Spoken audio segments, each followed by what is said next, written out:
అయ్యా మా హృదయములు నింపబడుతున్నవి, నెమ్మది కలుగుతున్నది, విడుదల కలుగుతున్నది.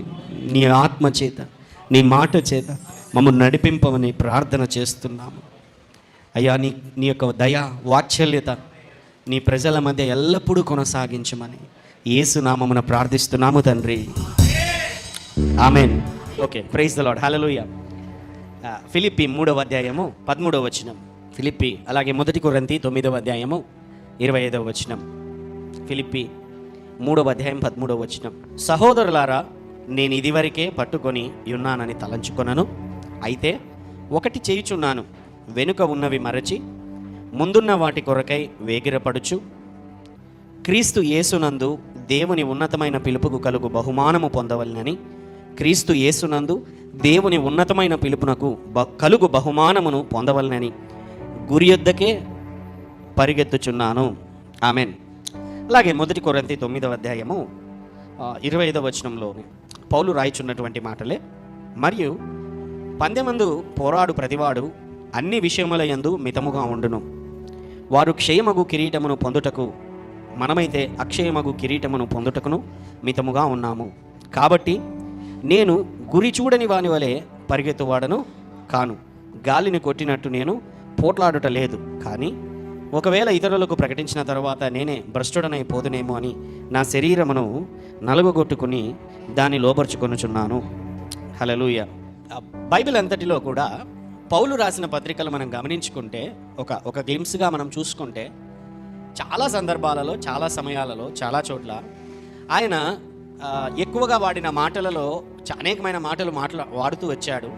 కానీ అందులో ఉంటున్నటువంటి అర్థము మనం ఒక్కసారి ఎసెన్స్ దాంట్లో నుంచి తీసుకున్నట్లయితే ఎక్కువగా ఆయన ఈ మాటలే ఎక్కువగా తీసుకుంటూ వచ్చాడనమాట.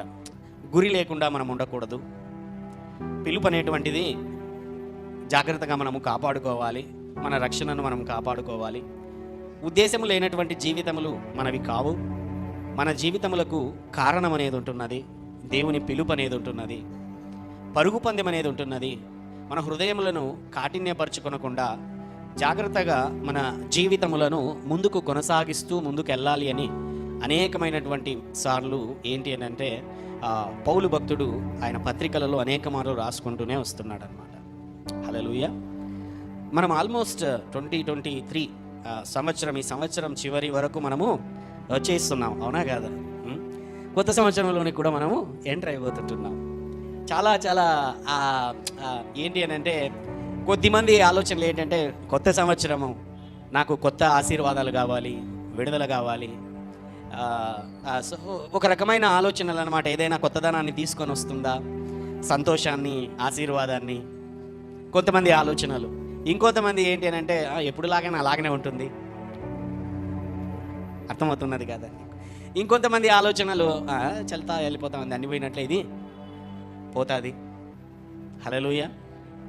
అంటే దేవుని యొక్క వాక్యము ఒక గురి కలిగి ఉండాలని, ఒక ఉద్దేశము నీ జీవితం మీద, నా జీవితం మీద దేవుడు ఉంచాడు అని, ఒక పరుగు పందెం అనేది ఉంది అని దేవుని వాక్యము చెబుతూ ఉన్నప్పటికీ కూడా మన జీవితాలలో చాలా సందర్భాలలో మనము ఈ విషయాన్ని గమనించుకొనకుండా, ఎయిమ్లెస్గా, గోల్లెస్గా, యాంబిషన్ లేకోకుండా, దేవుని దర్శనము లేకుండా, దేవుని పిలుపు లేకోకుండా మనం ఎన్ని ఆలోచనలు మనము చేసుకున్నా ఉపయోగం లేదు.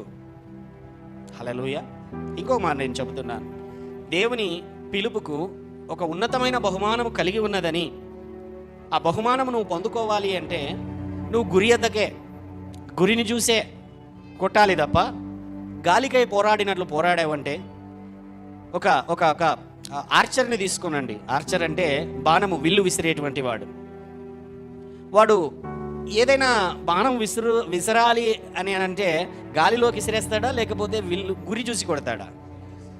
అంతెందుకండి, ఏదైనా చింత చెట్టు దగ్గరికి పోయినప్పుడు, మామిడి చెట్టు దగ్గరికి పోయినప్పుడు గాలిలోకి విసిరేస్తామా మనం? రాయి ఎట్లన్నా పోనీయండి, గురి మాత్రం చూస్తాం మనం ఇసిరే ముందే, అవునా కాదా?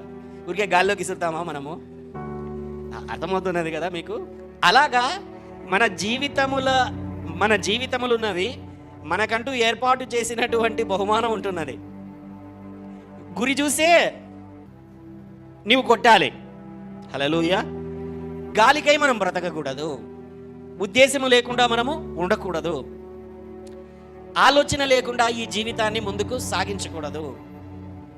లోకంలో అనేకులు ఈ విధముగానే ఉంటున్నారు.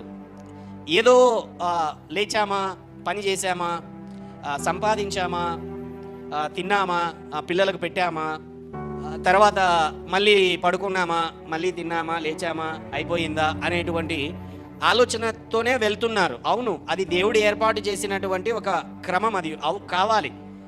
కేవలము దాని కొరకే దేవుడు మనల్ని ఏర్పాటు చేయలేదు. గత 2-3 వారములుగా అదే విషయం మీదనే నేను ధ్యానించుకుంటూ వస్తున్నాను. దేవుని రాజ్యములో మనకంటూ కొన్ని పనులు ఇవ్వబడ్డాయి, మనకంటూ బాధ్యతలు ఇవ్వబడ్డాయి.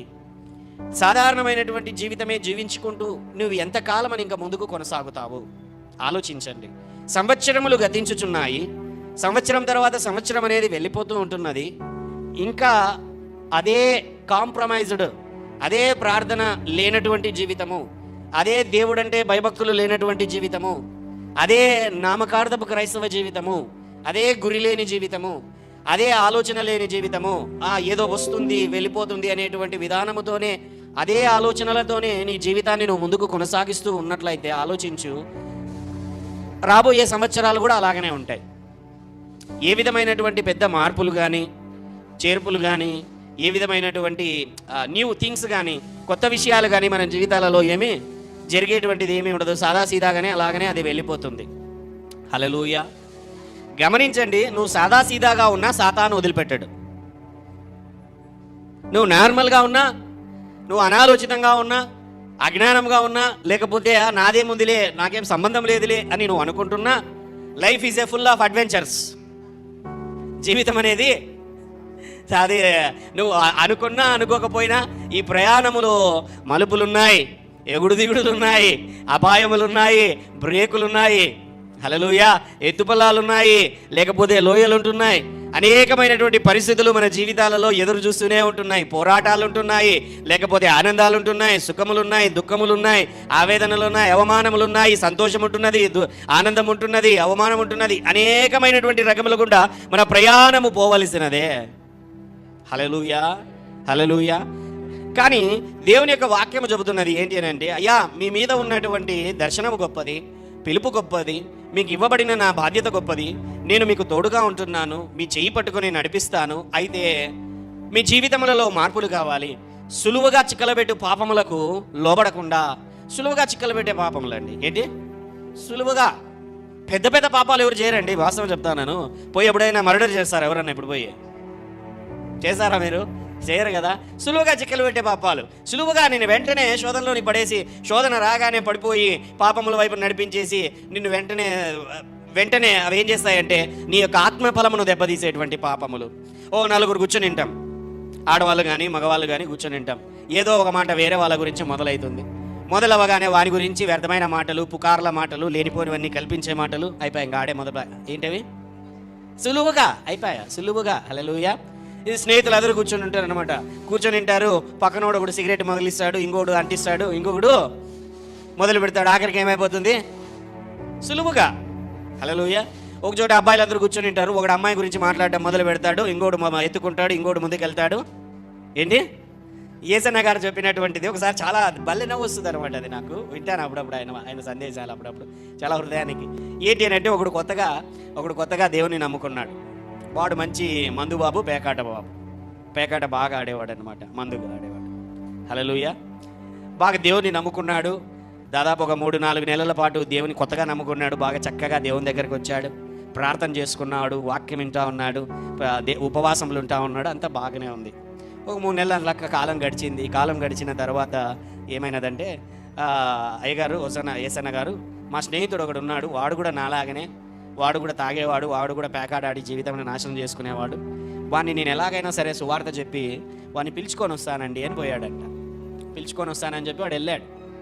వెళ్ళే టైంలో యేసన్న గారు చెప్పారు, వాడు ఎక్కడ ఉంటాడు అని అంటే, ఆడ పేకాట ఆడతాంటారు, ఆడ ఉంటాడు, ఆడ కూర్చొని ఆడుతూ ఉంటాడు ఆ గట్టు మీద అని అంటే, సరే వాడు ఇంట్లో ఉన్నప్పుడు పోయి నువ్వు సువార్త చెప్పు, వాడు పేకాట దగ్గర ఉన్నప్పుడు వెళ్ళి చెప్పొద్దు అని అన్నాడంట. ఏముందిలే, దేవుడు నాకు బలంగా ఉన్నాను, ప్రార్థన చేసుకుంటున్నాను, ఉపవాసం చేసుకుంటున్నాను అని చెప్పి వాడు ఏం చేశాడంటే పోయాడు ఆ పేకాట దగ్గరికి. పేకాట గడ్డ దగ్గరికి పోయాడు. స్నేహితుడు కూర్చున్నాడు. స్నేహితుడు చేతిలో కార్డులు పట్టుకొని ఉన్నాడు.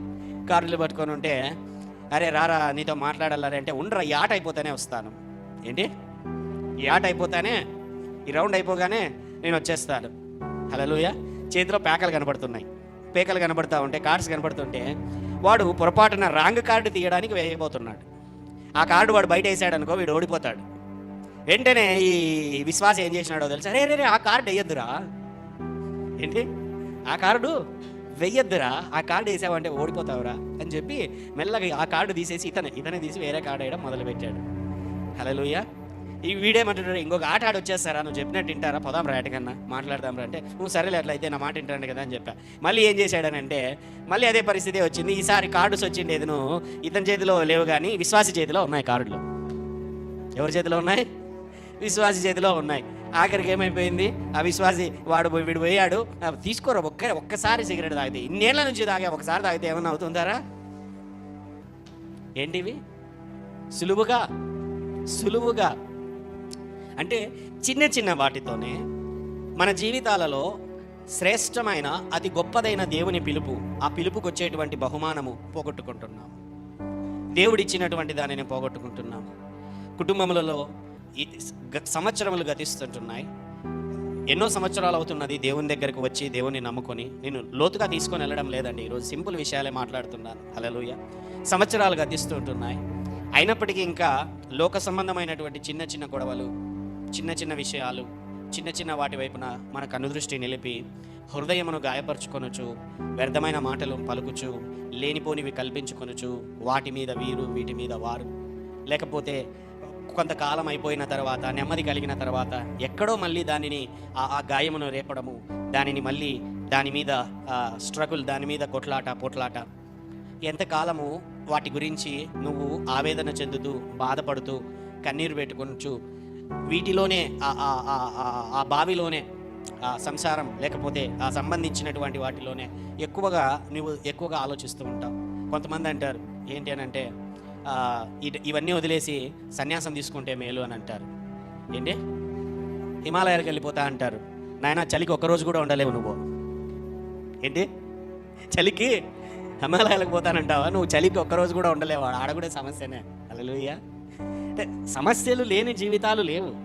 అలాగని చెప్పి మన చేతులారా చిన్న చిన్న విషయాలలో వాటిని చూసి వీటిని చూసి మొదలు పెట్టుకొని ఎక్కువగా ఆలోచించుకుంటూ మన జీవితాలను వాటి వైపునే పెట్టుకొని నష్టపోతూ ఆవేదన చెందొచ్చు. చిన్న చిన్న చెడు అలవాట్లను మన జీవితములను నాశనం చేసే విధముగా అర్థమవుతున్నది కదండి. అనేకమైన సార్లు అండి. అంటే చాలా ఎలా అంటే ఏదో చేసేయాలని చెప్పి షార్ట్ కట్ మార్గాలు ఎన్నుకొని లేనిపోని అన్నింటినీ మన జీవితం మీద ఉన్న ఆశీర్వాదాలను పోగొట్టుకోవడము, డబ్బు త్వరగా సంపాదించేయాలనేటువంటి దురాశతో వెళ్ళిపోవడము, లేకపోతే వాళ్ళు సంపాదిస్తున్నారు వీళ్ళు సంపాదిస్తున్నారు వీళ్ళని చూసి నువ్వు లేని వాటిని, నీ దగ్గర లేని దానిని పొందుకోవాలనే ఉద్దేశంతో తప్పుడు మార్గములను ఎన్నుకోవడము. పులిని చూసి నక్క వాతలు పెట్టుకున్నట్లు, పులికి వాతలు ఉంటాయి, నక్క కూడా అనుకునిందంట ఏంటనంటే నాకు కూడా వాతలు ఉంటే అందరూ భయపడతారు, అడవంతా భయపడుతుంది అనుకునిందంట. ఏమి అడవంతా పులిని చూసి ఎందుకు భయపడుతున్నాయంటే వాతలు ఉన్నాయని. హల్లెలూయా. నక్క కూడా అనుకునిందంట ఆ వాతలు నేను కూడా పెట్టుకునింది, కాలిపోయింది, అంతే, ఇంకెంతకాటికి ఏమి లేదు. అదే అలాగనే చాలామంది జీవితాలలో అటువంటి పరిస్థితులే వస్తూ ఉంటాయి. I'm sharing small things today. ఎంతకాలమని వాటన్నింటిని గురించి మనం ఆలోచించుకుంటూ చిన్న చిన్న విషయాల గురించి మనం వాటిని మనసులు గాయపరుచుకొనొచ్చు. కుటుంబ పరిస్థితులలో ఇంకా వాటన్నింటి గురించి మదన పడుతూ నీ యొక్క జీవితాన్ని చిన్నవే సులువుగా చిక్కలబెట్టే పాపములే మన జీవితాలలో దారుణమైన పరిస్థితులకు దారితీస్తాయి, మనశ్శాంతి లేకుండా చేస్తాయి, అవమానములు కూడా కలగజేస్తాయి. సంవత్సరాల తరబడి ఆవేదనలతో, చిన్న కోపమే, చిన్న కొట్లాటనే పెద్ద కుటుంబ సమస్యలు వచ్చి కుటుంబాలు విడిపోవడానికి కారణమైపోతుంది. చిన్న వాటినే పట్టుకొని చిన్న వాటి చుట్టూనే తిరుగుతూ కొట్లాడి అవమానములు తెచ్చుకొనొచ్చు, అపనిందలు తెచ్చుకొనొచ్చు, విడిపోయి లేకపోతే నష్టపరుచుకొని మనశ్శాంతి లేక ముఖము చూచుకొనలేక పడక. హల్లెలూయా. అర్థమవుతున్నది కదా నేను చెబుతున్నటువంటి మాటలు. సంవత్సరాలు గతించుచున్నాయి.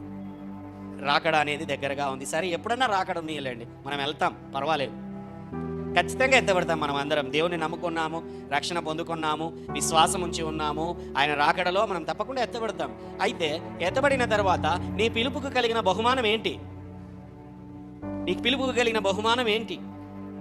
ఆయన ఎదుట నిలబడినప్పుడు మంచి వాటిని గురించి, చెడు వాటిని గురించి, నువ్వు పలికిన మాటలను గురించి, నీవు చేసిన క్రియలన్నింటిని గురించి లెక్క తేల్చబడును ఎక్కడికి? ఆయన దగ్గరికి వెళ్ళినటువంటి తర్వాత. హల్లెలూయా. చాలామంది ఆ టైంలో అనుకుంటారనమాట, ఆ సమయంలో అనుకుంటారు ఏంటి అని అంటే, సరే ఆ సమయంలో ఎవరికి వచ్చే బహుమానాలు వానికి వస్తాయి. ఓకే, మీకే ఇప్పుడు ఒక ప్రశ్న వేస్తున్నా. నువ్వు మీ ఎవరితోనో ఒకరితోనో కొట్లాడినావు, వాళ్ళకి దేవుడు కిరీటం పెట్టాడు అనుకోండి. హల్లెలూయా. ఏమండి, దేవుడు వాళ్ళకే కిరీటం పెట్టాడు అనుకోండి, మీకు రాలేదనుకోండి కిరీటము. ఎందువల్ల రాలేదు అనేటువంటి ప్రశ్న నువ్వు దేవుడిని అడిగావనుకుందాం. హల్లెలూయా, హల్లెలూయా. ఎందుకంటే అభ్యంతరములు రాక మానవమ్మా, అభ్యంతరములు రాక మానవయ్యా, ఈయనతో నువ్వు కొట్లాడి నువ్వే ఆ కోపమును రగిలించి, నువ్వే ఆ సమస్యను రగిలించావు, అభ్యంతరం నువ్వే కలగజేశావు, కాబట్టి నీకే బహుమానం లేదు అని దేవుడు ఒక్క మాట అన్నాడు అనుకోండి. హల్లెలూయా, హల్లెలూయా. అర్థమవుతున్నదా నేను చెబుతున్నటువంటి మాటలు? నువ్వు ఎవరితో కొట్లాడావో వాళ్ళకు బహుమానం రావడము, నేను ఎవరితో కొట్టినానో వాళ్ళకు బహుమానం రావడం, నాకు బహుమానం రాలేకపోవడం, పోయిన పరిస్థితులలో మనం ఉన్నామనంటే దానికి కారణం కూడా ఏంటి? కారణమయ్యానంటే నువ్వు కొట్లాడినటువంటి కొట్లాట వల్లనే మానసిక వేదన చెందావు, ప్రార్థన చేసుకోలేకపోయావు, కడుపులో అంతా కూడా చేదు నుంచుకొని ఉన్నావు, మనసులో ఆవేదనను పెట్టుకొని ఉన్నావు, బిటర్నెస్ను పెట్టుకొని ఉన్నావు, ఫలింపలేకపోయావు. అందుకని కదా దేవుని వాక్యం అంటున్నది, అయ్యా ఆశా నిగ్రహం కలిగి ఉండాలి, మంచితనము కలిగి ఉండాలి, ప్రేమ కలిగి ఉండాలి. ఇవన్నీ నువ్వు ఫలింపలేకపోయావు. ఫలింపలేకపోవడం వల్ల ఏమైనది? హల్లెలూయా. వాటి వలన నష్టపోయినది ఎవరు? హల్లెలూయా. మరి ఏం చేయాలి ప్రభు అని అంటే, సహనం అనే ఫలమును ఫలించు. ఆమేన్. సహనం అనే ఫలమును ఫలించు, ఆశానిగ్రహం అనే ఫలమును ఫలించు, మంచితనం అనే ఫలమును ఫలించు. హల్లెలూయా. అర్థమవుతున్నది కదండి చెబుతున్న మాటలు?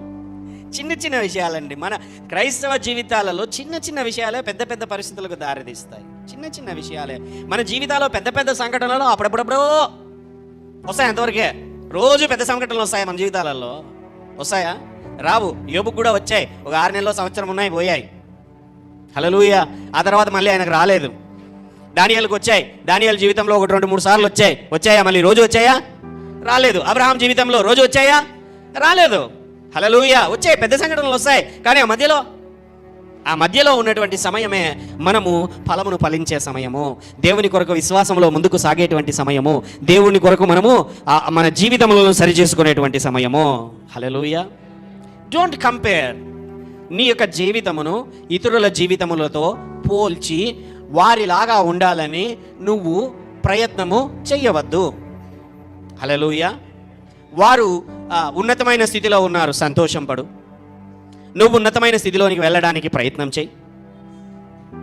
వారి మీద చేతును పెంచుకొనవద్దు, లేదా వాళ్ళని ఎలాగైనా సరే దాటాలి, వాళ్ళకంటే ఒక మెట్టు ఎత్తుగా ఉండాలి అని చెప్పి వాళ్ళ మీద ద్వేషంతో నీ ప్రయాణాన్ని సాగించొద్దు. హల్లెలూయా. అలాగ ఉండడానికి నువ్వు పిలువబడలేదు. నీ పరుగు పందెం ఒకటి ఉన్నది, ఆ పరుగు పందెంలో నువ్వు ముందుకు సాగడానికే నువ్వు పిలువబడ్డావు. హల్లెలూయా, హల్లెలూయా. నీకంటూ ఒకటి ఉన్నది, నీకంటూ ఒకటి దేవుడు ఏర్పాటు చేశాడు. ఇక్కడ ఉంటున్న ప్రతి ఒక్కరు కూడా దేవుని యొక్క పిలుపును కలిగినటువంటి వారే. చాలామంది అంటుంటారు, అయ్యా ఆయన కారణ జన్ముడు అండి. ఎవరు? కారణం ఏంటి? కారణ జన్ముడు అంటే, జన్మ అంటే ఒక కారణంతో పుట్టాడు అండి అని. హల్లెలూయా. యేసు ప్రభు అందరినీ ఒక కారణంతోనే జన్మింపజేశాడు. మనమందరము కారణ జన్ములమే. హల్లెలూయా. లోకంలో ఉన్న వారిని కూడా దేవుడు ఒక కారణంతోనే కలుగజేశాడు. వారికి ఆ కారణం తెలియదు, మనం కారణం తెలుసుకొని దేవుని రాజ్యంలో ముందుకు పోతున్నాము. హల్లెలూయా. కారణం ఏంటో తెలుసుకున్న వాడే కారణ జన్ముడు. హల్లెలూయా. అంతవరకు వాని జన్మకు కారణం లేకపోతే లేనంటే అర్థం కాదు కదా. ఏం పోతున్నా గాలికి, వాని కారణం అంతా అక్కడే కనబడుతుంది. ఏంటి అంటే వాడిని ముంచాలి, వానికంటే ఎదుగుగా ఉండాలి, వానికంటే ఎక్కువ సంపాదించాలి, వాళ్ళకంటే. హల్లెలూయా. కానీ నీ కారణం వేరే. నీ పిలుపు వేరే, నీ దర్శనం వేరే, నీ ఎదుట దేవుడు ఏర్పాటు చేసినటువంటి విజయం వేరే. దాని కొరకు నువ్వు ప్రయాసపడు. దాని కొరకు క్షయమైన కిరీటము కాదు, అక్షయమైన కిరీటము. క్షయమైనది నాశనమైపోతుంది. నాశనమైపోయేటువంటి ఈ లోక సంబంధమైన వాటి వైపున నీ ప్రయాణము, నీ యొక్క ప్రయాస, నీ యొక్క ఆలోచనలు కలిగి ఉన్నాయడలా నువ్వు క్షయమైన కిరీటమే పొందుకుంటావు. క్షయమైన కిరీటం అంటే ఈ లోక సంబంధమైనటువంటివే. హల్లెలూయా. అక్షయమైనటువంటిది అది దేవునిది.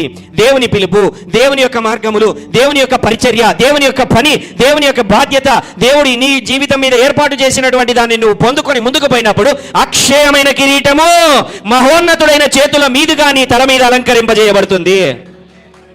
హల్లెలూయా. అంత ఉన్నతమైనటువంటి గొప్ప పిలుపుకు మనం పిలువబడినటువంటి వారము. ఆమేన్.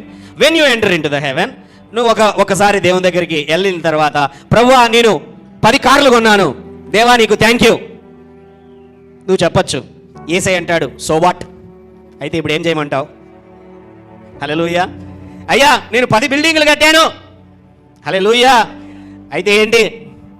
అదే ప్రభువా, చూడు ప్రభువా, ఏదన్నా నీ గ్యాలరీలో ఏమన్నా ఒకటి ఉందేమో నాకు అని అంటే, ఏమీ లేదు, హల్లెలూయా. ప్రభువా నేనైతే చేశాను, నేనైతే ప్రభువా నాకు 5 లక్షలు 10 లక్షలు శాలరీ ఇచ్చావు దేవా, నీకు స్తోత్రం.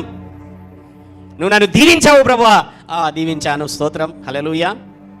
ప్రభువా పాస్టర్ గారు ప్రాస్పరిటీ మీద బోధ చేయగా నేను వచ్చి ప్రాస్పరిటీ మీద బోధ విని నేను దశంభాగం కాదు 20% ఇచ్చాను, హల్లెలూయా, దేవునికి స్తోత్రం, హల్లెలూయా. సో వాట్ అంటాడు యేసయ్య. ఏమంటాడు ఆయన? అయితే ఏంటి? నువ్వు దీవింపబడాలనేటువంటి ఆలోచనతో దేవుని రాజ్యంలో విత్తావు, మంచిదే, నీకు దీవెన వచ్చేసింది, అయిపోయింది. ఇంకేంటి? దీవెన కోసమే కదా మనం దేవుని రాజ్యంలో విత్తేది, అవునా కాదా? యాజ్ ఫర్ యాజ్ అయినో దేవుని రాజ్యంలో కానుకలు ఇద్దితే పరలోక రాజ్యంలో పంట కోసుకోమను. నాకైతే క్లారిటీగా తెలియదు, ఎవరు చెప్పలే ఇంతవరకు ఏ దేవజనుడు. నువ్వు దశంభాగము కానుకలు ఇచ్చినంత మాత్రాన పరలోకంలో నీకు పంట వస్తుంది అనేటువంటి కాన్సెప్ట్ అయితే ఎక్కడా లేదు బైబిల్లో. హల్లెలూయా. ఎక్కడైనా ఉంటే ఒకసారి చూపించండి, నేను కూడా మార్చుకోవాలనుకుంటున్నా, పంట వస్తుందని చెప్తాను. నాకైతే తెలియదు. హల్లెలూయా. అది భూమి మీద నీకు పంటను కలగజేస్తుంది, భూమి మీద నీకు ఆర్థికపరమైనటువంటి ఆశీర్వాదాలను అది విడుదల చేస్తుంది. హల్లెలూయా. అది లేదనుకో, ఆ ఆశీర్వాదాలు కూడా రావని బైబిల్ చెప్తాది. ఓకే, హల్లెలూయా. నువ్వు డబ్బు సంపాదించినా, ఆర్థికపరమైన సమృద్ధి నీకు కలిగిన, ఆస్తులను సంపాదించినా, బిల్డింగులను సంపాదించినా, లేకపోతే రకరకమైన బంగారును వస్త్రములను నువ్వు సంపాదించుకొని ఉన్నా, లేకపోతే నీకు పిల్లలు కలిగినా, వారికి సంతానము కలిగినా, ఈ భూమి మీద అన్ని కలిగినా, హల్లెలూయా, దేవుడిచ్చేటువంటి ఆశీర్వాదము నీకు అది. ఆమేన్, హల్లెలూయా. ఇలాగా నువ్వు వెళ్ళి అంతా సంపాదించి అంతా అయిన తర్వాత దేవుని దగ్గరికి వెళ్ళి ప్రభా గ్యాలరీ వైపున చూసి, ఆ గ్యాలరీలో ఉంటున్నటువంటి కిరీటాల వైపున చూసి, బహుమానముల వైపున చూసి, ప్రభా ప్లీజ్ ప్రభా అని అడిగినా కూడా హల్లెలూయా ఏమవుతుంది?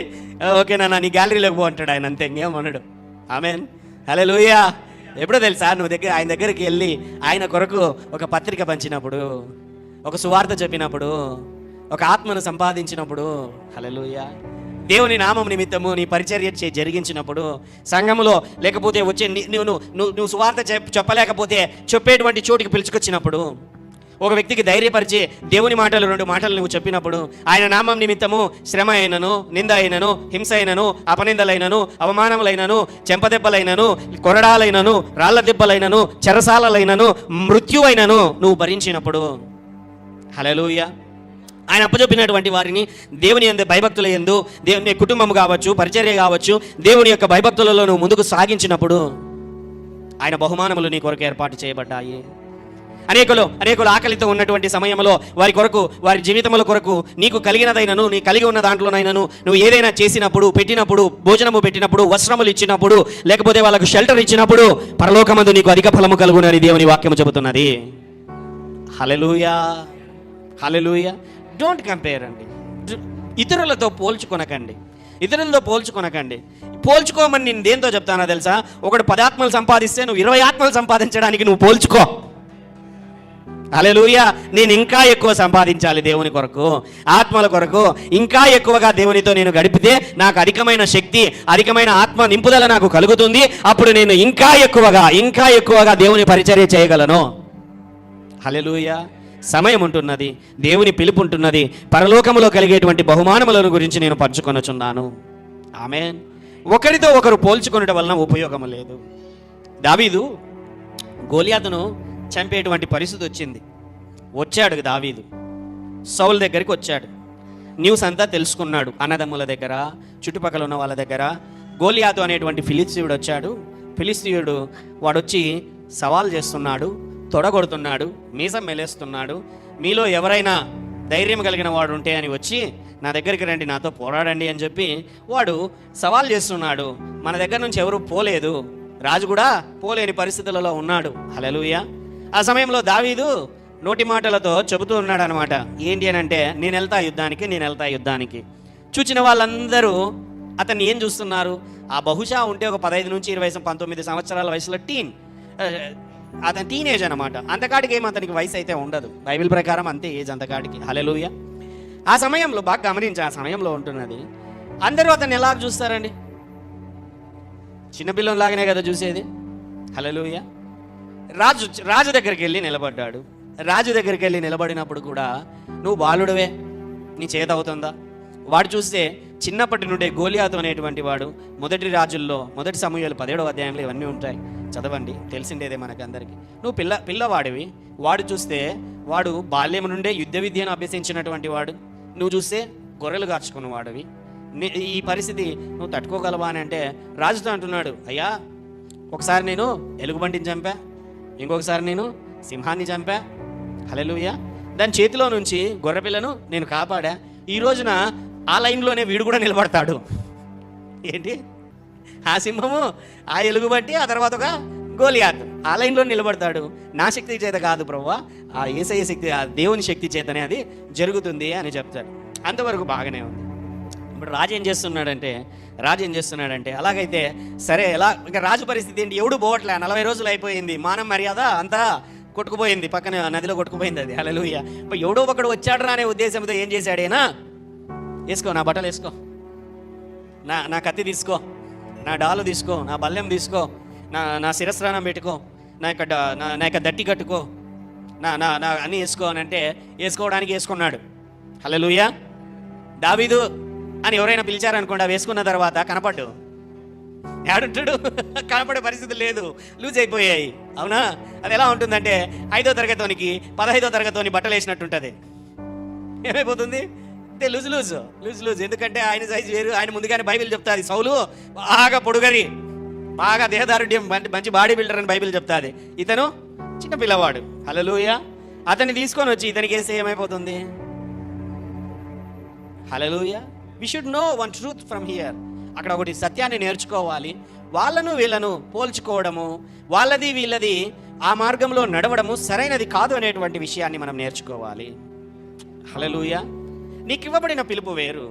కొన్నిసార్లు ఎప్పుడైనా హైదరాబాద్కి పోయినప్పుడు, బెంగళూరుకు పోయినప్పుడు, అందరూ కూడా ఎలక్ట్రానిక్ సిటీ కానీ లేకపోతే ఆ సైబర్ సిటీ కానీ వెళ్ళినప్పుడు ఎలా ఉంటుందని అంటే, బాగా గమనించండి.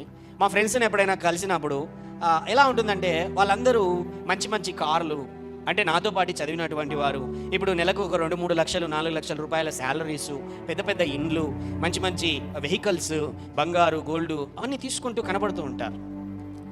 హృదయంలో ఎక్కడో ఒక చోట సాతాను ఒక ఆలోచన అనేది ప్రతి ఒక్కరికి కలగజేస్తాడు.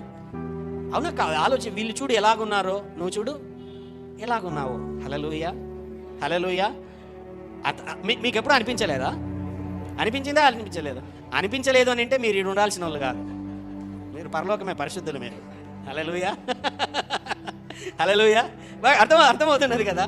అనిపిస్తుంది అనమాట. అనిపించినప్పుడు వెంటనే హల్లెలూయా అనిపిస్తుంది. ఒకానొక రోజు నాకు వస్తుంది, ఆ రోజు నేను కిరీటం పెట్టుకుంటాను రా. హల్లెలూయా. దేవుడిచ్చే బహుమానాలు నాకున్నాయి, ఆ రోజున రాబోతున్నది. ఆమేన్. ఏమో భూమి మీద దేవుడు కనికరం చూపి, దయ చూపి ఆ స్థితిలోనికే నడిపించినా, ఆమేన్, అనేకులకు ఆశీర్వాదకరముగా ఉండడికే మనం పిలువబడ్డాము. హల్లెలూయా. మన యొక్క సంపద, మన యొక్క దృష్టి, మన యొక్క ఆలోచన అంతా కూడా పరసంబంధమైన వాటి మీదనే మనది ఉండాలి. కానీ భూమి మీద కొంతకాలము కనపడి అంతలోనే మాయమైపోయేటువంటి ఈ జీవిత ప్రయాణము మీద మనం ఉండకూడదు.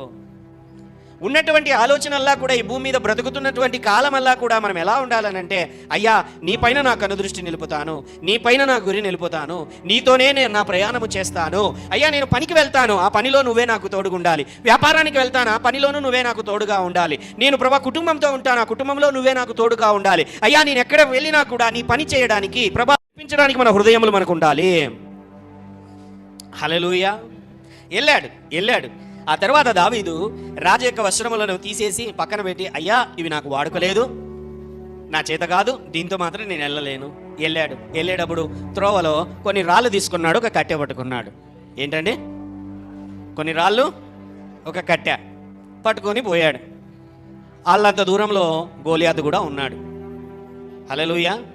గోలియాతు చూస్తున్నాడు, ఎవరైనా వస్తానారా అని. ఒకడు కనపడ్డాడు. ఏంటి? ఒకడు కనపడ్డాడు. బహుశా గోలియాతుకు అనుకొని ఉండొచ్చు, వీడు కట్టె పట్టుకొని వస్తున్నాడు, ఈయన గొర్రెనో లేకపోతే బహుశా ఏటివో వీనికి సంబంధించినవి ఏమైనా మిస్ అయిపోయాయేమో, వాటిని తోలుకుంటూ వస్తున్నాడేమో అనుకొని కూడా అనుకోండి. ఎందుకంటే ఆ పరిస్థితి ఎలా ఉంది? కర్ర పట్టుకొని ఎవరు కూడా కత్తితో పోరాడడానికి వెళ్ళరు కదండి. వెళ్తారా? హల్లెలూయా. వెళ్ళడానికైతే వెళ్తున్న సమయంలోనే అక్కడి నుంచి చూస్తున్నాడు. బహుశా దావీదు గోలియాతుకు సగం హైట్ కూడా ఉన్నాడో లేడో కూడా మనము చెప్పలేని పరిస్థితి. అతని యొక్క భుజముల దగ్గరకో నడుము దగ్గరకో వచ్చా. ఎందుకంటే వాడు 10 అడుగులు ఉన్నాడు హైట్. వాడు ఎన్ని అడుగులు? సాధారణంగా 15 నుంచి 20 సంవత్సరాల వయసులో ఉండేవాళ్ళు ఒక 5 అడుగులు ఉంటారు. 21, 22 వచ్చేసరికి 6 అడుగులు 6.5 అడుగు పెరుగుతారు అనుకుందాం. అవునా కాదా? ఆలోచించండి. ఇప్పుడు ఎంత ఉన్నాడు వాడు? 10 అడుగులు ఉన్నాడు. వాడు ఇట్లా చూడాలి, దావీదు ఇట్లా చూడాలి. ఎట్లా చూసుకున్నా కూడా అవకాశమే లేదు. ఏ అవకాశము లేదు. జయించడానికి ఏమాత్రం కూడా అవకాశం లేదండి. వాని ఊహలలో, గోలియాతు ఊహలలో కూడా ఎవర్రా నువ్వు అని అంటే, నిన్ను చంపడానికి వచ్చా, నన్ను చంపడానికి వచ్చావా? హల్లెలూయా. ఏం తీసుకొని వచ్చావరా? రాళ్ళు కొన్ని, కర్ర ఒకటి. రాళ్ళ గురించి కర్ర ఒకటి తీసుకొని, కనపడేది అదే కదా. కట్టె తీసుకొని వచ్చావా? నన్ను చూడు, నా హైట్ చూడు, నా వెయిట్ చూడు. హల్లెలూయా. కుక్కని అనుకున్నావారా నన్ను? హల్లెలూయా. ఎందుకంటే బైబిల్లో కొన్ని సందర్భాలు మన జీవితాల పరిస్థితులతో ఇలాగనే మాట్లాడతాయి. మనకు ఎదురయ్యేటువంటి సంఘటనలు, యుద్ధములు, పోరాటములు మన శక్తికి మించినవి, మన బలానికి మించినవి, మన చేత కాదు. మనము ఎంత ప్రయత్నించినా కూడా, మన సామర్థ్యము చేత ఎంత ప్రయత్నించినా కూడా వాటిని మనం జయించలేము. హల్లెలూయా. ఉన్నటువంటి శత్రువుకు ధనం ఉండొచ్చు, పలుకుబడి ఉండొచ్చు, లేకపోతే పొలిటికల్ పవర్ ఉండొచ్చు, లీగల్ పవర్ ఉండొచ్చు, మనీ పవర్ ఉండొచ్చు, నీకంటే ఎన్నో 100 రెట్లు అధికంగా కూడా ఉండవచ్చు. అట్లాంటి పరిస్థితులు కొన్నిసార్లు మన జీవితాలలో ఎదురవనే పరిస్థితులు అటువంటి పరిస్థితులు రావు అని చెప్పడానికి వీలు లేదు. హల్లెలూయా. కానీ దావీదు చేసినటువంటి పని ఒక్కటేనండి, తనని తాను అతను చూసుకోలేదు, దేవుని వైపున చూస్తున్నాడు. ఆమేన్. నేర్చుకోవాలి ఒక సత్యాన్ని. మనము చూడాల్సినది పక్కన వాళ్ళ వైపున కాదు, మనము చూడాల్సిందేది మన వైపున కూడా కాదు. Don't compare. నిన్ను నీతో కూడా నువ్వు పోల్చుకోవద్దు. నిన్ను నీతో పోల్చుకున్నట్లయితే, నీ ఎదుట నిలబడినటువంటి శత్రువు అతి భయంకరుడైనప్పుడు నిన్ను నీవు చూసుకున్నట్లయితే ఆ యొక్క యుద్ధములో ఓటమి తప్పదు. ఆ పరిస్థితులలో నష్టపోతావు, ఆవేదనకు గురి చెందుతావు, లేకపోతే నిరుత్సాహపడిపోతావు. ఓటమి తప్పక జరుగుతుంది. ఎందుకంటే నిన్ను నీవు చూసుకొనకూడదు. బైబిల్ అంటుంది, ఇర్మియాలో ఉంటున్నది, మనుష్యులను ఆధారం చేసుకుని వాడు శాపగ్రస్తుడు. మనము ఆశీర్వాదములు శాపముల అంశంలో ఒక మాటను చెప్పుకున్నాం కదా. దేవునిని తప్ప మనుషులను ఆధారం తనను తాను ఆధారం చేసుకుని వాడు కూడా శాపగ్రస్తుడే. నాకే బలం ఉంది. కొంతమంది అంటుంటారు, నేను కాబట్టి ఆ పని చేశా, నేను కాబట్టి మాట్లాడగలిగా, నేను కాబట్టి అది జరిగింది, నేను అక్కడ ఉన్నాను కాబట్టి. హల్లెలూయా. ఆ మాట అన్నప్పుడల్లా నాకు భలే బాధ వేస్తుంది. లోపల నవ్వుకుంటా ఉంటాను ఒక్కొక్కసారి. నువ్వు కాబట్టి కాదండి, నేను కాదు, నువ్వు కాదు, క్రీస్తే. హల్లెలూయా. బ్రతుకుడ క్రీస్తే. లాభమైనా నష్టమైనా ఏదైనా కూడా క్రీస్తు కొరకే. హల్లెలూయా. నేను కాదు అనుకుంటూ ఉంటే దేవుడే నువ్వే అని అనేకులకు కనపడే విధముగా దేవుడు నిన్ను హెచ్చించేటువంటి వాడు. దావీదు అంటున్నాడు, గోలియాతు అంటున్నాడు, నీ దేవతలను నీ దేవుళ్ళను నేను శపిస్తుంటున్నాను. గోలియాతు అంటున్నాడు, నిన్ను శపిస్తాను, ఈ రోజు నిన్ను వదిలిపెట్టానని గోలియాతు అంటే, దావీదు కూడా అంటున్నాడు, అరే నువ్వు నా దేవతలను శపిస్తూ, నా దేవుని శపిస్తూ వచ్చావు, నేనైతే చెబుతున్నాను నా దేవుని నామమును బట్టి నేను వస్తున్నాను, నా దేవుని నామాన్ని నేను ఆధారం చేసుకుంటున్నా. మనము ఆధారపడవలసినది దేవుని పైననే, ఇక వేరే ఏది లేదు. నువ్వు వెళ్ళి నిలబడగా దేవుని కృప. ఏసేపు ఉన్నాడు. ఏసేపు ఎక్కడుంటే అక్కడ ఆశీర్వాదమే. వాళ్ళ నాన్న దగ్గర ఉంటే వాళ్ళ నాన్నకు ఆశీర్వాదం, హల్లెలూయా. అతన్ని తీసుకొని వెళ్ళి పొతిపరు ఉంటే పొతిపరికి అమ్మేశారు. పొతిపరు కొనుక్కున్న తర్వాత పొతిపర్ ఇంటిలో ఆశీర్వాదం. ఆమేన్. చెరసాలలోకేశారు, జైల్లోకేశారు, జైల్లో ఆశీర్వాదం. జైల్లో ఏమండి, జైల్లో ఆశీర్వాదం అంటే దాన్ని ఎలాగ వర్ణించాలో కూడా నాకు అర్థం కావట్లేదు. అంటే ఎక్కువ మంది వచ్చేసారనా, ఫిల్ అయిపోయిందనా అది? హల్లెలూయా. బహుశా అక్కడ ఉంటే కొట్లాటలన్నీ సర్దుకుపోయాయేమో. అక్కడ మమ్మల్ని చెరసాలలో అంటే వాళ్ళు వీళ్ళు కొట్లాడుకోవడాలు, మనస్పర్ధలు, లేకపోతే థ్రెటనింగ్ ఎక్కువగా ఉంటుంది అనుకుంటే కామన్గా. అదంతా నెమ్మది కలిగిందేమో అక్కడ కూడా. హల్లెలూయా. ఆ తర్వాత ఏమైనది, అటు నుంచి తీసుకొని వెళ్ళి రాజు దగ్గర పెడితే అక్కడ ఆశీర్వాదమే. హల్లెలూయా. అతను ఎక్కడ కూడా నేను అనే స్వభావం ఆయనకు లేనే లేదు. నా దేవుడు, నా దేవుడు, నేను సేవించుచున్న నా దేవుడే, నా దేవుడే, నా దేవుడే అనేటువంటి మాటలే. ఎక్కడ కూడా నేను అనే స్వభావం బైబిల్లో ఎవరి దగ్గర వచ్చిందో వాడల్లా పడిపోయాడు. నేను అనే మాట ఎక్కడైతే వచ్చిందో వాడల్లా బైబిల్లో వాడు నాశనం అయిపోయాడు. నెబుకద్నెజరు రాజు నేనే అనేటువంటి ఆలోచనతో నిలబడి ఆ గొప్ప పట్టణాన్ని కట్టి చూపించాడు. చూపించగానే ఏమైపోయినదంటే బైబిల్లో బాగా గమనించండి, వాడు గడ్డి తినే స్థితికి వెళ్ళిపోయాడు. హల్లెలూయా. ఆ ఫరో రాజు కూడా, ఎవరు ఈ మోసే సమయంలో ఉంటున్నటువంటి రాజు కూడా నేనే దేవుణ్ణి అనేటువంటి ఫీలింగ్ వాడు కూడా అంతే, వాడు పోయాడు. ఎవడైనా సరే కొత్త నిబంధనలో కూడా ఆ హెరోదు రాజు వాడు ప్రకటన చేయగా, అంటే ఏంటి, వాడు దేవుని వాక్యమే ప్రకటించాడు, మళ్ళీ వేరేది కాదు. వాడు ప్రకటించిన దేవాలయంలో నిలబడి, వాడు యూదుడు, వాడు ఇశ్రాయేలు ప్రజలు. వాడు ప్రకటించగా దేవుడు మాట్లాడితే ఇలాగుంటుందా అనేటువంటి కొటేషన్ వచ్చింది బయటికి, స్టేట్మెంట్ బయటికి రాగానే వాడు గర్వపడ్డాడు. అబ్బా ఎంత బాగా మాట్లాడినాను, అయిపోయి ఇంకా ఆడే. హల్లెలూయా. పురుగులు పడి చచ్చాడంట వాడు. నేను అనేటువంటిది మనం ఉండకూడదు, నన్ను నేను చూసుకొనకూడదు. మనకు తెలియదండి. ఎందుకంటే క్రైస్తవ జీవితంలో మన ప్రయాణంలో నేను కూడా అనేక సార్లు అన్నాను అన్నమాట. నేనున్నాను కాబట్టి, నేను ప్రార్థన చేశాను కాబట్టి, నేను నిలబడి మాట్లాడినాను కాబట్టి అనేక మాటలు అనుకున్నా. కానీ దేవుడు ఎప్పుడైతే సత్యమును నేర్పించాడో అప్పటి నుంచి దేవుడే దేవుడే దేవుడే అదే మన నోట నుండి మనకు రావాలి. హల్లెలూయా. Don't compare. ఇతరులతో నీవు పోల్చుకొనవద్దు. ఇతరులతో పోల్చుకోవడానికి నువ్వు ఇతరులతో పోల్చుకున్నట్లయితే నీ యొక్క పోరాటము, నీ ఆలోచన అంతా కూడా తుచ్చమైనది. ఇట్స్ పెట్టి. అది ఏంటంటే అది జాలి పడాలి. అట్లాంటి స్థితిలో ఉన్నారని అంటే, ఎందుకంటే వాటి వల్ల నీకు ఫలము రాదు.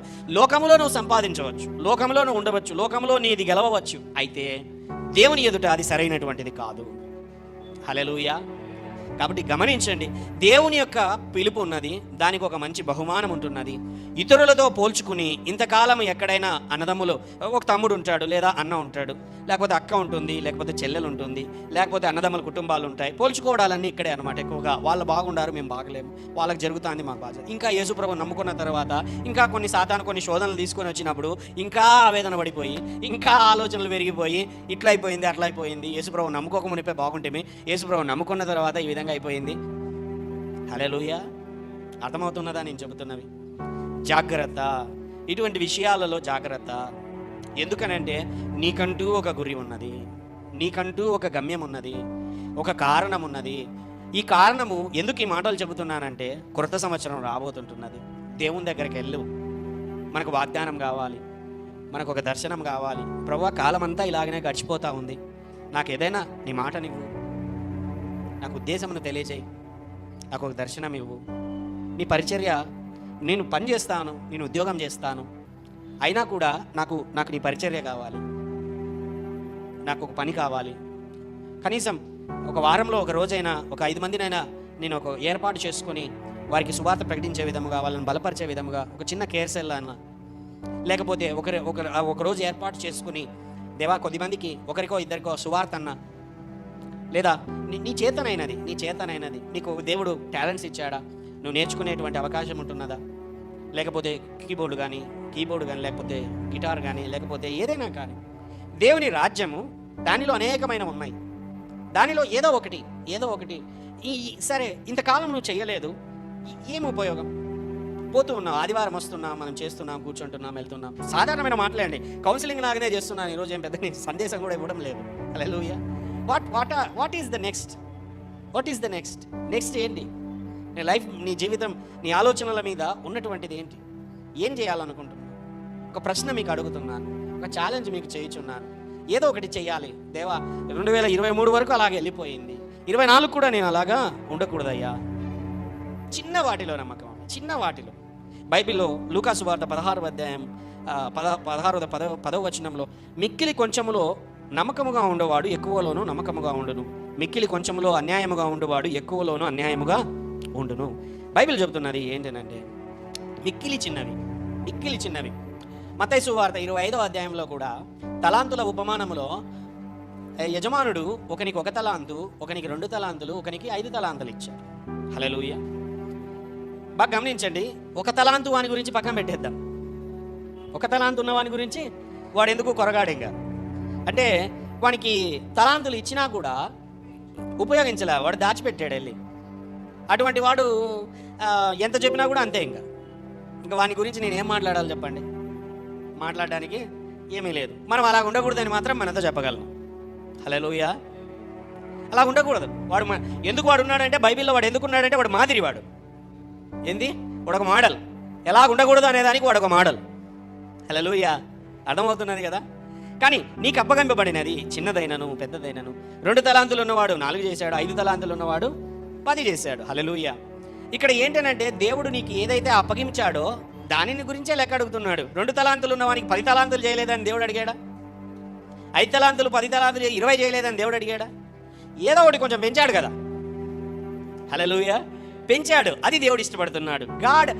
God pleases in prosperity, God pleases in exceeding. Hallelujah. దేవునికి ఇష్టము వృద్ధి చెందుట. దేవుడు, బైబిల్ చెబుతున్నది ఈ వాక్య భాగంలోనే, దేవుడు మంచి వ్యాపారవేత్త. అంటే దేవుడు డబ్బులు దాని గురించి కాదు నేను మాట్లాడుతున్నది. ఈ సైడ్ ఆ సైడ్ కట్ చేసినారంటే ఇంక అయిపోయి ఈ మాట ఆడుకో వెళ్ళిపోతుంది. హల్లెలూయా. అర్థమవుతున్నది కదా నేను చెబుతున్నది? సో ఏ విషయంలో వ్యాపారవేత్త? ఆయన రాజ్యం అనేది విస్తరింపజేయబడాలి. అవునా? అందుకని ఆయన తలాంతులు ఇస్తాడు, ఆయన వరములు ఇస్తాడు, ఆయన అభిషేకం ఇస్తాడు. హల్లెలూయా. ఆ యొక్క యజమానుని యొక్క తలాంతుల ఉపమానంలో కూడా ఏం జరుగుతున్నది అంటే, ఆయన ఇస్తున్నాడు. తర్వాత ఏమంటున్నాడు? ఆ 1 తలాంతు ఉన్నటువంటి వాడితో ఏమంటున్నాడంటే, నువ్వు తీసుకొని వెళ్ళి, అరే నువ్వు సహకారుల దగ్గర అంటే వడ్డీకి ఇచ్చే వాని దగ్గర నువ్వు పెట్టాల్సిటివిరా. ఏంటి 1 తలాంతు అంటే ఏం తక్కువ కాదండి. దాదాపుగా 630 కేజీల వెండో ఏంటో 1 తలాంతు అంటే. మళ్ళీ మీరు తక్కువ అంచనా వేసుకున్నారు. హల్లెలూయా. కేజీల వెండి అది, చాలా కేజీల వెండి అది. బంగారుతో పోల్చుకుంటే చాలా ఎక్కువ అప్పట్లో అది. హల్లెలూయా. ఒకరికి 6 తలాంతు, ఒకరికి 2 తలాంతులు, ఒకటి 10 తలాంతులు. మీరు వెబ్లో సెర్చ్ చేయండి 1 తలాంతు ఎంత వస్తుంది అనేది. హల్లెలూయా. అంత వాల్యూ అయింది. ఏదో 1 తలాంతు అంటే 1 రూపాయి అనుకున్నారు ఎక్కడన్నా మీరు, లేకపోతే ఒక వెండి నాణ్యం ఒక బంగారు నాణ్యం అనుకున్నారు. కాదు, అడా కేజీలలో ఉన్నది అది. వెండి కానీ బంగారు కానీ కేజీలలో ఉన్నది 1 తలాంతు అని అంటే. హల్లెలూయా. అంత ఇచ్చాడు దేవుడు. ఇచ్చినటువంటి తర్వాత ఆయన ఏమడుగుతున్నాడంటే, దానిని వృద్ధి చెయ్యి. కనీసం నువ్వు ఎవరి దగ్గరైనా పెడితే వడ్డీ వచ్చేది కదా. ఇంగ్లీష్లో అయితే క్లియర్గా ఉంది, తెలుగులో సహకారులు అని ఉంది. ఇంగ్లీష్లో అయితే at least you can get the interest వచ్చేటువంటిది కదా అని చెప్తాడు అనమాట దేవుడు. హల్లెలూయా. అంటే గాడ్ ఈజ్ ఏంటంటే, ఆయన ఈ తన రాజ్యమును విస్తరింపజేయాలనేటువంటి ఆలోచనతో మనకు తలాంతులను ఇస్తున్నాడు, జ్ఞానమును ఇస్తున్నాడు, అభిషేకమును ఇస్తున్నాడు. ఆయన రాజ్యం విస్తరింపజేయడానికి ఉద్యోగములను ఇస్తున్నాడు, వ్యాపారములను ఇస్తుంటున్నాడు. హల్లెలూయా. అర్థమవుతున్నది కదా? మన చేతి పనులన్నింటినీ ఆయన ఇస్తుంటున్నాడు. ఎందుకనంటే ఆయన రాజ్యం విస్తరింపజేయడానికి. కానీ మనం ఎక్కడితో ఆగేస్తున్నామో తెలుసా? ఒక వ్యాపారము, ఒక ఉద్యోగము, మనకు ఆదాయం రాగానే అందులో నుంచి 10వ భాగంతోనే మనం ఆపేస్తున్నాం. అది కాదు కదా దేవుడు. అది మాత్రమే కాదు, నీవు ఏంటి నువ్వు చెయ్యాలి దేవుని రాజ్యము కొరకు నువ్వు కావాలి దేవునికి. హల్లెలూయా. చెప్పండి, నేను కావాలి నా దేవునికి, నువ్వే కావాలి. ఆయన ఆశపడుతున్నాడు. అలాగని చెప్పి ఈ మాటలు విని నేను వచ్చి సేవ చేసేస్తానంటే నేను కాదు పిలిచేవాడిని మిమ్మల్ని. పిలుపుకు దేవుడు పిలిచేది. పరిచర్య పిలుపు ఎవరు ఇవ్వాలి? కానీ దేవుని పని పిలుపు ఎవరు ఇవ్వాలి? అందరికీ ఇవ్వబడింది అది. కోత పనివారు తక్కువగా ఉన్నారు, కోతకు పనివారి కొరకు ప్రార్థన చేయుడి అని చెప్పి దేవుడు అన్నాడు. అందుకనే పిలిపిస్తున్నాడు, రండి పని చేయండి అని దేవుడు చెబుతున్నాడు. సమయము తక్కువగా ఉంటున్నది, పని ఎక్కువగా ఉంటున్నది. అప్పట్లో యేసయ్య బ్రతికున్న దినములలో జనాభా 30 నుంచి 40 కోట్లు. హల్లెలూయా. ఇప్పుడు 800 కోట్లు దాటింది. ఎంత అర్థమవుతున్నది కదా? అంటే ఎంత పని ఉంది? ఆ బైబిల్ చెప్తుంది ఆయన భూమిని తలకిందులు చేసేటువంటి పరిచర్య చేశాడంట ఆ కొంతకాలంలోనే. హల్లెలూయా. అర్థమవుతున్నది కదండి? మరి మనం కూడా చేయాలి కదా. చెయ్యకపోతే ఎలా? ఏదో ఒకటి సువార్తను ప్రకటించండి. క్రిస్మస్కి అనే చెప్తున్నా, క్రిస్మస్కి అందరూ చేయిపోయి కదండి. క్రిస్మస్ కనీసం 5 మందిని. హల్లెలూయా. అంతే. పిలుచుకొచ్చిన తర్వాత, అమ్మ మేము పిలుచుకొచ్చాం నాయన, దేవునికి స్తోత్రము, ఆ సువార్త వినపడింది, వాళ్ళు విన్నారు, వెళ్ళిపోయారు. ఇంకా అక్కడ అంతటితో ఆగకూడదు. మళ్ళీ వాళ్ళలోకి విత్తనాలు వేసాం కదా, మీరు వెళ్ళి మళ్ళీ ఏం చేయాలి? నీళ్ళు పోయాలి. మేము హల్లెలూయా, ఎరువు వేయాలి. అవునా? చేయాలి. ఆడ పాదులు నీట్గా తీసి మీరు వెళ్ళి ఏం చేయాలి? వాళ్ళని పిచ్చి మొక్కలు వస్తా ఉంటాయి పక్కన నుంచి, అన్ని పనికిమాలిన మొక్కలే. ఆ ప్లేస్ లేకపోయినావా, ఆడ విన్నావా అని చెప్పి దేవుని మాటలను గురించి కలిపి చెరుపడి మొక్కలు దండిగా ఉన్నాయన్నమాట. వాటన్నింటి నుంచి కంచెయ్యాలి. కంచె వేసి, అయ్యా ఇదిగో అది ఫలం వచ్చేంత వరకు చక్కగా వాళ్ళు హృదయంలో విశ్వాసంలో స్థిరపడేంత వరకు మనం ఏం చేయాలి? హల్లెలూయా. ఎవరిదా పని? పాస్టర్ గారు 5 మంది పిలుచుకొచ్చేస్తా, అమ్మయ్యా నా పని అయిపోయింది. హల్లెలూయా. నువ్వు 5 మంది పిలుచుకొచ్చావు, సంతోషమే. 5 మందిని తర్వాత చేయొచ్చు కదా. 5 మందితో వారంలో ఒకసారి ఫోన్ చేసి 10 నిమిషాలు, ఏమ్మా బాగున్నారా, నేను చిన్న ప్రార్థన చేస్తాను, మీ గురించి ఈరోజు ప్రార్థన చేస్తున్నాను, మీ గురించి దేవుని దగ్గర మొరపెడుతున్నాను, మీ సమస్య ఇది అని 5 మందికి రోజుకు ఒక 10 నిమిషాలు ఒకరితో. గంటలు ఫోన్లలో మాట్లాడతాం కదా అందరితో, మనం బంధువులతోనూ స్నేహితులతోనూ వారితోనూ 10 నిమిషాలు. ఆ వ్యక్తితో 5 నిమిషాలు చాలు, 5 నిమిషాలు చాలు మాట్లాడి ప్రార్థన చేసో లేకపోతే ధైర్యపరిస్తే వాళ్ళు మెల్లగా దేవునిలో స్థిరపడరా, దేవుని రాజ్యంలోనికి రారా? మనమందరం అలాగొచ్చిన వాళ్ళమే కదండి. ఎవరో ఒకరు వచ్చి సువార్త చెప్పారు, పక్కన నిలబడి 2 మాటలు మనకు చెబుతూ ఉంటే మనం ధైర్యం తెచ్చుకొని, విశ్వాసం తెచ్చుకొని, మన కన్నులు తెరవబడి సత్యం తెలుసుకొని, రక్షణ తీసుకొని, బాప్తిసం పొందుకొని దేవునిలో ఇప్పుడు స్థిరపడిన వాళ్ళమే కదా. మనమందరం ఎలాగొచ్చాము? అలాగనే కదా నేను కూడా చేయమంటుండేది.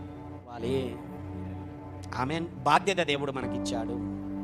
నువ్వు సువార్త 2-3 సార్లు చెప్పినా, 4 సార్లు చెప్పినా వాడు వినడం లేదంటే వదిలే. ఇంకా అంతే, మనం చేయగలిగినది ఏమీ లేదు. విత్తనం వేసాము, అవకాశం ఉంది అనుకుంటే ఎక్కువగా నడిపించు.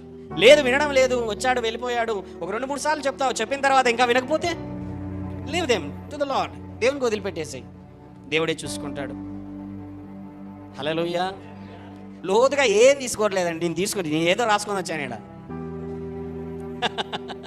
ఏదో రాసుకొని వచ్చాను, ఏదో చెబుతున్నాను ఈరోజు. హల్లెలూయా. దేవుని మాటలు మనం సువార్త ప్రకటించబద్దులమై ఉన్నాము. ఈ సువార్త ప్రకటిస్తేనే తప్ప పరలోక రాజ్యములో మనకంటూ ఉన్నతమైన కిరీటములు, ఉన్నతమైన స్థానములు, ఉన్నతమైన నివాసములు లేవు. అవి ప్రకటించినప్పుడే మనకు ఉన్నతమైనది, ఆమేన్, సుందరమైనది. దేవుడు ఒక బ్యూటిఫుల్ని ఎప్పుడు మనలో చూస్తాడో తెలుసా? నా ఒపీనియన్, నా అనుభవం, నువ్వు ఎంతగా దేవుని కొరకు కష్టపడతావో అంత సుందరముగా దేవుని ఎదుట నువ్వు నిలబడతావు, అంత సుందరముగా నువ్వు దేవుని ఎదుట. హల్లెలూయా.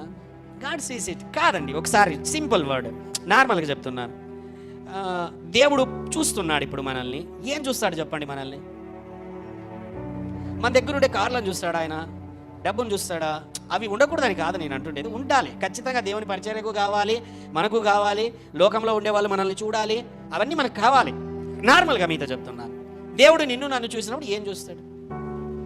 మనం వేసుకున్న బంగారు చూస్తాడా? మనం బ్యాంకులో పెట్టుకున్న డబ్బును చూస్తాడా? కారుని చూస్తాడా? ఇంటిని చూస్తాడా? ఏం చూస్తాడు? కామన్గా అడుగుతున్నాను అంతే. నిన్ను చూస్తాడు. నువ్వు ఏం పని చేస్తున్నావో చూస్తాడు. హల్లెలూయా. నిన్ను చూస్తాడు. నీ హృదయం ఎలాగుంది? శుద్ధముగా ఉన్నదా? అపవిత్రంగా ఉంటున్నావా? ఇంకా పాప జీవితంలోనే ఉంటున్నావా? ఆయన కొరకు పవిత్రంగా బతకాలనుకొని ప్రయత్నిస్తున్నావా? లేదా ఆయన కొరకు ప్రత్యేకపరచుకొని నీతిగా శుద్ధముగా బ్రతుకుతున్నావా అనేటువంటిది చూస్తాడు. అవునా? రెండోది ఏం చూస్తాడు? ఏం పని చేస్తున్నావు ఆయన కొరకు? హల్లెలూయా. అంతే కదా, ఆలోచించండి. మొదటిది ఏమో ఆయన్ని గణపరుస్తూ స్తుతిస్తూ పరిశుద్ధమైన జీవితం కలిగి ఉండడాన్ని చూస్తాడు. రెండోది ఏం పని చేస్తున్నావు ఆయన చూడగలిగింది అదే. ఇప్పుడు ఆయన ఆశిస్తున్నది అది, మా దగ్గర నుంచి ఆశించేది అది. హల్లెలూయా. మరి అది మనము ఇవాళ వద్దా ఆలోచించండి. అది ఇస్తే ఎంత ఆనందపడతాడు ఆయన. మన జీవితములు బ్రతుకుట క్రీస్తే చావైతే లాభమే అని గట్టిగా మనం చెప్తాము. బయటికి వెళ్ళగానే మళ్ళీ ఏమైపోతుంది? మళ్ళీ మనకు హల్లెలూయా, మళ్ళీ common life, common things, normal life నార్మల్గా అయిపోతా ఉన్నది. హల్లెలూయా. అది కాదు దేవుడు కోరుకుంటున్నది. దేవుడు నీ హృదయాన్ని కోరుకుంటున్నాడు. దేవుని కొరకు ఏదో ఒకటి, ఆయన రాజ్యం కొరకు, ఆయన కొరకు నీవు చేయాలని ఆయన ఆశపడుతున్నాడు. చేస్తే ఆయనకు ఆనందం. హల్లెలూయా. దేవుణ్ణి ఆనందపరచాలి అనుకునే వాళ్ళు ఎంతమంది ఉన్నారండి ఇక్కడ? ఆయన ఆనంద, మన లైఫ్స్ అందుకొరకే, మన జీవితాలే అందుకొరకు. హల్లెలూయా. ఆనందం ఎవరు కోరుకోరు చెప్పండి? దేవుడు కూడా ఆనందమే కోరుకుంటున్నాడు. హల్లెలూయా. ఆదామును కలుగజేసినప్పుడు ఎందుకు వచ్చాడు అక్కడ? బాగా గమనించండి. సాతాను వలన ఆయనకు హృదయం గాయపరచబడింది. సాతాను ఏం చేశాడు? ఆయనకు వెన్నుపోటు పొడిచాడు, హృదయం గాయపరచబడింది. హల్లెలూయా. దేవుడు ఏం చేస్తున్నాడంటే సాయంకాల సమయంలో, మనమందరం సాయంకాల సమయంలో ఎందుకు వెళ్తామండి? పార్కుకి నెమ్మది కొరకు వెళ్తాం, కొంచెం పీస్ ఆఫ్ మైండ్. ఆ టైంలో ఫ్రెండ్స్ కూర్చొని ఒక 4 మంచి మాటలు మాట్లాడుతూ ఉంటే ఆనందంగా ఉంటుందా ఉండదా?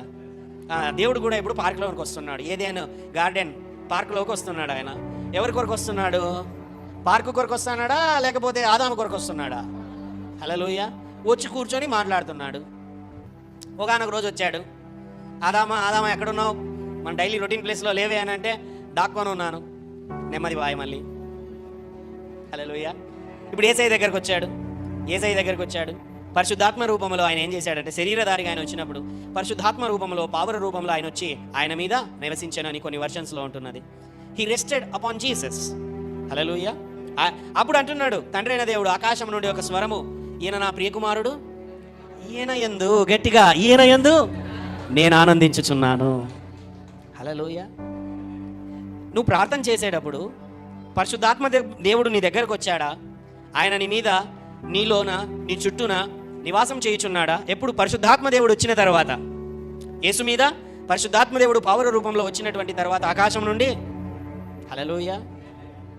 ఇప్పుడు నువ్వు ప్రార్థన చేయుచున్నప్పుడు, ఆయన కొరకు ఆయన ఆత్మచేత నింపబడుతూ ఉంటున్నప్పుడు, పరిశుద్ధాత్మ దేవుడు వచ్చినప్పుడు మనకు ఆ స్వరం రాదు, కానీ మనం గమనించవచ్చు తండ్రి కూడా మనల్ని బట్టి ఆనందించుచున్నాడు. Hallelujah. Holy Spirit God will rest in us. ఆయన మన హృదయములలో నివాసము చేసేటువంటి స్థితిలో మనం ఉండాలి. మన ఆలోచనలు, మన మనస్సు, మన బుద్ధి, మన శరీరము, ప్రాణాత్మ దేహములు ఇవి దేవుని కొరకు సిద్ధపరచబడాలి, దేవుని కొరకు ప్రత్యేకపరచుకోవాలి. దేవా నువ్వు రా, నా దగ్గర ఉండు, నా మనసులో, నా ఆత్మతో, నా జీవితంతో నువ్వు నింపబడయ్యా, నింపాలి. ఆమేన్. హల్లెలూయా. దేవుని విశ్వాసము లేకుండా దేవునికి ఇష్టడై ఉండటం అసాధ్యం. ఆ విశ్వాసంతోనే మనం వెళ్తున్నాం. పని చేస్తే ఇంకెంత ఆనందం అండి దేవునికి, అవునా కదా? పని చేస్తే ఆయనకు ఆనందం. ఆ పనే చేయమని అడుగుతున్నాం. మనమందరం విశ్వాసులమే, దేవుని దగ్గరికి వెళ్తున్నాం, ప్రార్థన చేసుకుంటున్నాం, కానీ పని చేయాలి. మనం పని కొరకు మనం పిలువబడ్డాము, సువార్త కొరకు మనం పిలువబడ్డాము, దేవుని రాజ్య విస్తరణ కొరకు మనం పిలువబడ్డాము. లేచి నిలబడి దేవుని యొక్క సన్నిధిలో glorify your name lord Jesus. నెమ్మది కలిగిన చోటనే నీవు మమ్మల్ని ఉంచావు దేవా. ప్రార్థన చేస్తున్నామయ్యా. ఈ ఉదయమున నీ సన్నిధిన చేరి, కాలము గతించుచున్నది, సంవత్సరములు వెలుచున్నవి, అయినను ఇంకా నీ సన్నిధిలో మేము ప్రార్థన చేస్తున్నాం, అడుగుచున్నాము తండ్రి. దేవా, రాబోయే కాలములో ఇక మేము గతములో లాగా మేము ఉండమని నీ సన్నిధిలో ప్రార్థన చేస్తున్నాం ప్రభువా. కనికరం ఇవ్వండి నాయన, దయనివ్వండి, కృపనివ్వండి, సహాయము చేయమని ప్రార్థన చేస్తున్నాం. మేము సువార్త ప్రకటించినట్లు నీ నామము గణపరిచేటువంటి విధముగా కృప చూపమని ప్రార్థన చేస్తున్నాము తండ్రి. స్తోత్రములు నాయన, వందనములు మా ప్రభువా, నీకు వందనములు చెల్లిస్తుంటున్నాము. చెప్దాం, మీ హృదయం తెరచి, మీ నోరు తెరచి దేవుని యొక్క సన్నిధిలో ఆయన వైపున చూస్తూ మీరే చెప్పండి, దేవునికి చెప్పండి. మీరు ఏం చెప్పాలనుకున్నారో దేవునికి చెప్పండి. మీ హృదయం తెరచి, నోరు తెరచి, what are you going to do in the next year from onwards? ఇప్పటి నుండి రాబోయే సంవత్సరములలో నీవేం చేయాలనుకుంటున్నావు? అయ్యా అడుగుచున్నాము తండ్రి, అడుగుచున్నాము దేవా. పరిశుద్ధాత్మదేవ, సహాయం చేయమని, కృపనివ్వమని, దయనివ్వమని, నీ వాత్సల్యతనివ్వమని, సహాయం చేయమని, నీ సన్నిధి, నీ కృప, వాత్సల్యత నీ యొక్క ప్రజల మధ్య, నీ బిడ్డల మధ్య నా తండ్రి ఎల్లప్పుడూ ఉంచుమని యేసు నామమున ప్రార్థిస్తున్నాము తండ్రి. ఆమేన్.